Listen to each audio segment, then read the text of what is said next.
कर नहीं पाएगी और आपको पता नहीं लगेगा कि आपकी सरकार का गेट कहां फंस गया।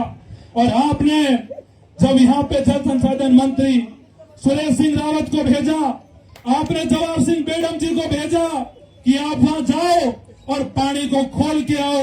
अरे जवाहर सिंह बेडम साहब, आप तो राजगृह मंत्री हो, आप कोई गुजरों के मंत्री नहीं हो, आप तो राजस्थान के मंत्री हो।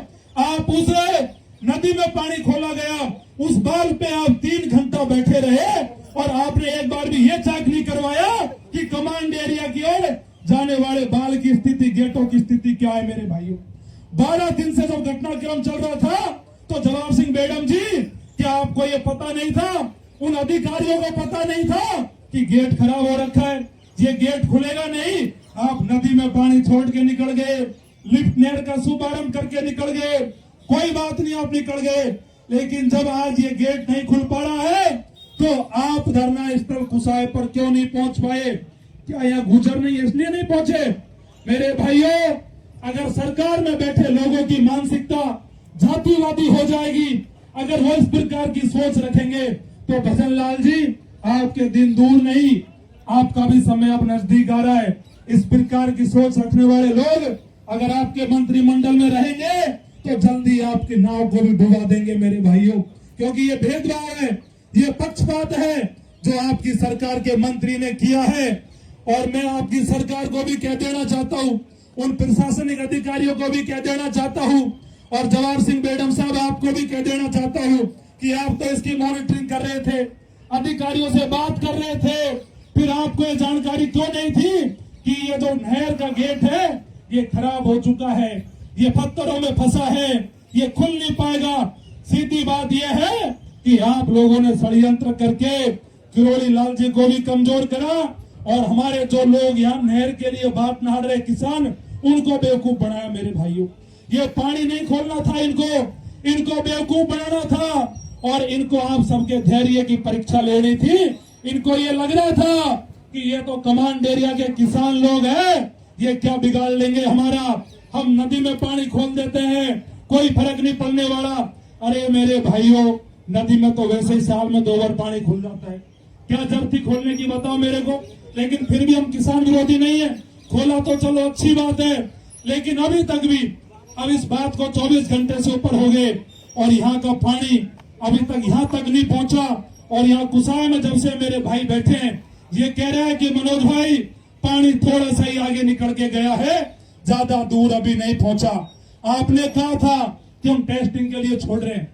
मेरे भाइयों, मुझे नहीं पता इस बात का समझौता क्या हुआ, मैं वहां नहीं था समझौते में कि टेस्टिंग के लिए छोड़ेंगे कि पानी को ये परमानेंट छोड़ेंगे। लेकिन चलो, टेस्टिंग के लिए छोड़ने की बात में हमारे लोगों ने सहमति जताई तो हमारे लोग हैं, चलो कोई बात नहीं। लेकिन मेरा ये सवाल है कि भजन लाल जी, प्रशासनिक अधिकारियों से, इरिगेशन के अधिकारियों से, कि इस स्पीड से जो पानी जा रहा है ये नहर के अंतिम छोर तक कब तक पहुंच जाएगा, आप तो इस बात को बता दीजिए। 1 साल में पहुंचेगा, 2 साल में पहुंचेगा? मेरे भाइयों, यहाँ के पंच पटेलों का कहना है कि जैसे ये पानी जा रहा है, महीने तक भी नहर के अंतिम छोर पे नहीं पहुंचने वाला है और ऐसे ही चलता रहा तो 1 महीने तक भी इसमें दूर दूर पानी आता रहेगा, लेकिन किसानों की जो मुराद थी वो पूरी नहीं होगी। मेरे भाइयों, आप लोगों को कमजोर नहीं पड़ना है, आप लोगों को मजबूती से इस लड़ाई को लड़ना है। और मैं एक बात उन लोगों को कह देना चाहता हूं, उन लोग भी कान खोल के सुन ले।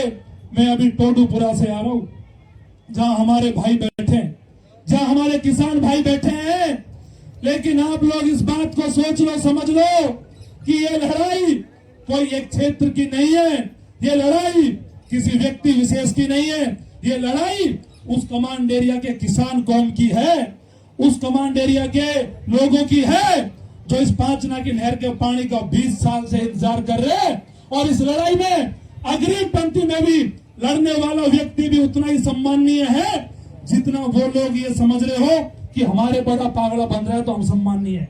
यह सब सम्माननीय है और सब इस लड़ाई में बराबर से खड़े रहेंगे। अगर कोई ये सोच रहा हो कि हमारे पूरा सिरे जाए, हम इस लड़ाई को लड़ेंगे, तो ये गलत है मेरे भाई। मैं महुआ से यहाँ आता हूँ, मेरे खेतों में पानी नहीं जाएगा, लेकिन मैं इसलिए आया हूं कि कमांड एरिया के किसानों के खेतों में पानी जाना चाहिए। और मैं डॉक्टर साहब के पास बैठा था।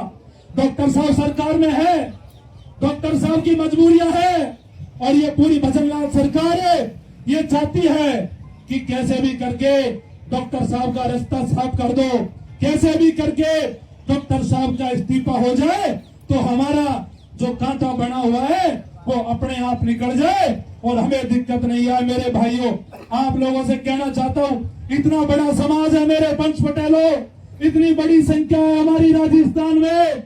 मैं आप लोगों से ये निवेदन कर रहा हूं, किरोड़ी लाल जी को अकेले थोड़ी है राजस्थान में, अपने समाज में भोसले में जो लोग बैठे हैं, इन सबका एक ही मन है कि जब तक उस गेट का इलाज नहीं किया जाए, उस गेट को नहीं खोला जाए, जब तक ये किसान यहां से हिलने वाले नहीं है।